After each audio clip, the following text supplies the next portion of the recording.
something I be thinking about for real on my way to work is that the world might be going to shit. Like, it's definitely going to shit, but it ain't going their way.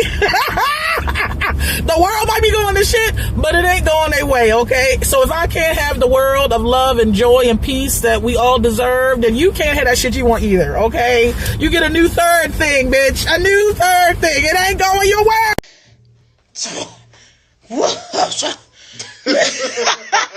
Trump's war in Iran has taught me a lot of things I didn't know. There are fiber optic cables in the Strait of Hormuz. They control like 90% of all internet transactions and things through Europe, Asia, and Africa. It also is being used by the military, the U.S. military, whilst they're out there for communication, reconnaissance, and transfer of data. Not too long ago, a ship weighed anchor in the Strait of Hormuz because it got attacked, and that anchor caught one of these fiber optic cables, and it took 5 years to repair, and it took out 25% of all internet connectivity.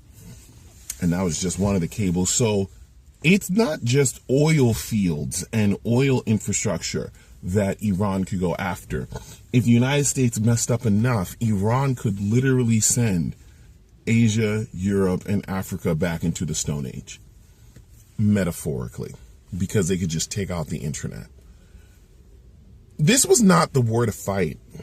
I don't think Pete Hegseth and Trump and all of those people, all those cronies, realize this is not the game Risk. This is not Battleship. This is a real, actual war with real people who they underestimated.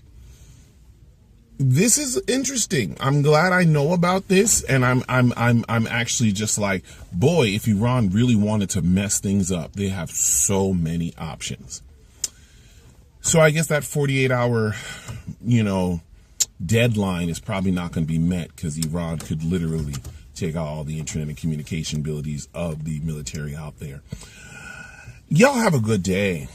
Black conservatives realizing that being conservative is not enough to get racist white people to like them will always be my favorite to watch happen in real time. I'll just never understand why y'all pander to, play nice with, and tap dance for a group full of people who quite literally do not see you as human. We're talking about people who mount presidential campaigns on the basis of taking away jobs from people who look like you and giving them to other white people. And for some reason, black conservatives think that that doesn't include them. I don't know what it is about black conservatives, but it's like they think in their head that if they were around back in the 1800s, they would have been able to own slaves and eat with the rest of the white people too. No, bro.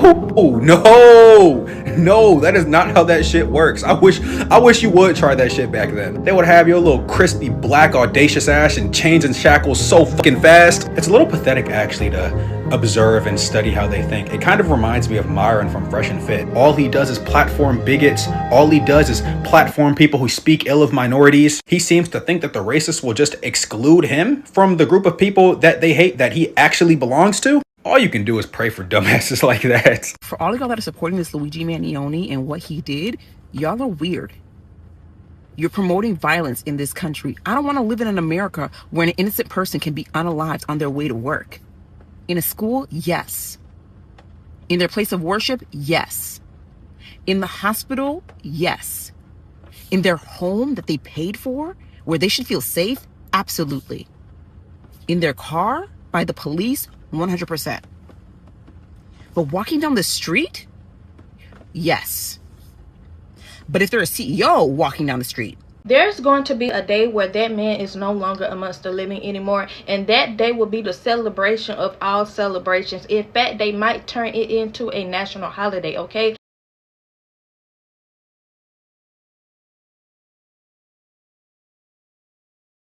So don't get on here with y'all respectability politics telling us how we should not speak ill of the deceased, okay? Because this is like his 5th time saying something so egregious about someone who passed away as if he's not on borrowed time himself, okay? Listen, you are literally knocking at his door, okay? It can answer at any moment now. In fact, when it do happen, they better hope they shut the internet down that day. Whatever data center is running these apps, they better flip the switch off, because when I tell you the amount of people that will get on here in celebration,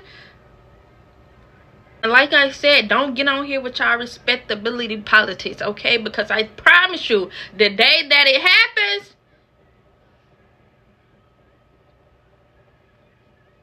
and y'all need to get that fat back, wide neck, diaper wearing, little hair, 6'13", 27 piece habit, Australopithecus lookalike out of office. Because not even 2 weeks ago, that said 268. Now I got to pay $4 to go up the street around the corner. When you really think about it, 250 years is a nice round number to end on. What this person is referencing is a popular political theory coined by Sir John Glove in 1978 that says great empires have a predictable, roughly 250-year lifespan. I want you to guess how old the United States is this year, 2026. Time's up. In his research, Sir Glove says that there are 6 stages of empire: the age of pioneers, the age of conquest, the age of commerce, the age of affluence, the age of intellect, and where we would be right now, the age of decadence and decline that is characterized by excessive consumption, selfishness, celebrity obsession, and inequality leading to collapse. Tell me that doesn't sound familiar. In his key characteristics of his theory, he says there are bread and circuses. In the final stages, focus shifts to entertainment, luxury, and celebrity culture, while civic responsibility vanishes. When you think about it, it makes complete sense for the United States to collapse. No sins have been paid for. Everything is self-inflicted. No transgressions have been properly adjudicated. As of right now, in my opinion, I don't see a light at the end of the tunnel. However, I want to leave you with this question. What does collapse mean? Because I don't think that collapse means that we all have to die. I think collapse means that we, if we really want to, can birth something new. Civilians have been killed by Iranian ballistic missiles and 2,000 Israelis were wounded. Why? Because I'm sorry, is there a problem with the war you ordered? The fuck did she just say? 10 out of 10. No notes. Child, somebody run down there and help that bitch pick her face up off the floor before somebody step on it.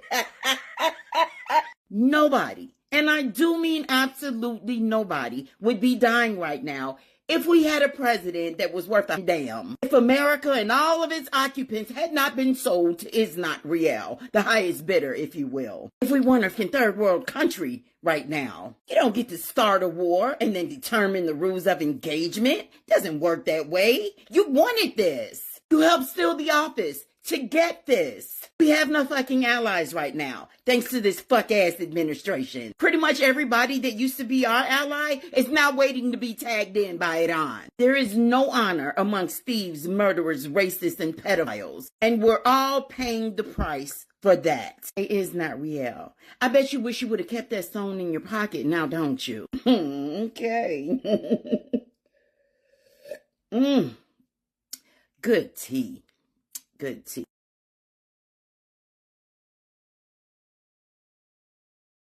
If immigrants coming to your country means that you'll lose your culture, it actually proves that you never had any culture to begin with. I'm pretty sure by now we've all heard of this narrative being wielded by white supremacists that they have to take their countries and their cultures back from these immigrants, these Muslims. But what they're actually afraid of is not loss of culture. They're afraid of their place in the hierarchy. In actual reality, the presence of one culture does not threaten the existence of another. But what a lot of people in these white majority countries do not want to admit is that they have abandoned their ethnic identity for a racial one. The best example of this is the United States. These European immigrants came to the United States, abandoned their languages, their cuisine, their rituals, their religions in order to become white in America. For them, it was more important to be at the top of the hierarchy and white rather than Polish and Irish near the bottom. And a lot of Europeans don't want to admit this, but they have adopted the very same mentality as well. But the problem with that is that whiteness is not culture. It is political and it necessitates a hierarchy to function. As a concept, whiteness was never born out of the desire to celebrate heritage. It actually does the exact opposite. Rather than celebrating various ethnic differences, it homogenizes all these ethnic nuances and everyone just becomes white. And of course, it reinforces this racial hierarchy that puts certain white people at the top, constantly defining who is superior and who is not. And it's not static either because who has been at the top has changed throughout the years. And this is why whiteness cannot exist on its own, whereas a lot of these non-white cultures can. Whiteness always needs an inferior other. And depending on the day and what these rich billionaires and politicians are telling their little cronies, it can be immigrants, people of color, Muslims, and it uses these various others to define itself against. One thing that I've always said is that whiteness focuses more on what it's not versus what it is. It has to be better than something to be good. It can't just be good on its own. And I always think about what Toni Morrison said when she said, "Who are you without racism? Are you still smart? Are you still good?"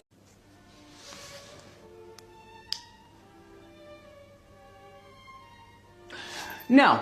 Without a group of people at the bottom of the hierarchy, whiteness implodes, it collapses. It has no identity and it has no culture because it depends on exclusion and oppression. And that is actually antithetical to culture. When I was studying cultural anthropology, my syllabus didn't focus on all the things that culture was not. And this is why when I saw a video of a Polish man getting mad about a halal restaurant opening in Warsaw, I had to laugh. A halal restaurant does not threaten Polish culture. That restaurant rather threatens his idea of superiority. And this is what I find with a lot of people who are afraid of immigrant culture. Donald Trump backed down this morning from hitting Iran power plants because he finally realized Iran fights back hard. They match every move and don't fold. That's the eye for an eye reality that he ignored at first. He paused the strikes to calm the stock market, which has been dropping for weeks because of this war. Oil prices went up, inflation rose, energy costs rose, and Wall Street has been down for weeks as the conflict dragged into its fourth week. Billionaires like Donald Trump watch their money first. I mean, he manipulated the stock market. It's obvious. He moves policy to protect his wealth and his rich friends and his business empire. That's how capitalism works. And this whole situation wasn't really about Iran being a bad regime. Trump escalated the situation to distract from his own scandals like the Epstein situation and those parties that he had with P. Diddy. It's the same old playbook. Start a conflict abroad to take attention off problems here at home and the problems that we have with our own corrupt politicians. And Iran is also saying there are no peace talks happening with the United States. Their officials have denied Trump's claims about productive conversations. Donald Trump is lying to try to calm energy prices, buy time, and act like he's still in control while the United States pulls back for now. Trump is learning why past United States president avoided a full attack on Iran. It's a strong country that won't bow to outside pressure, and now he's the one talking about ceasefires. He's the one talking about winding things down while still claiming victory. He owns this war. The deaths and the economic damage that hits working people the hardest through higher gas and food prices. I mean, this whole war is his fault. This is imperialism running into resistance, powerful resistance. The billionaire class drags us into endless war for oil and profit while working people here at home pay the price in blood and bills. And Donald Trump knows that the United States of America is losing this war because Iran's resistance is just on a whole nother level.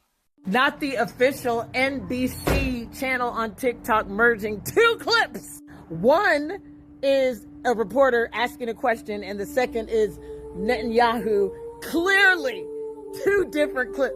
What the bleep is actually going on, man? This is actually embarrassing at this point. NBC, y'all. Official NBC just literally spliced a clip of a reporter asking a question and an old clip of Netanyahu answering. It says March 19. I'm done.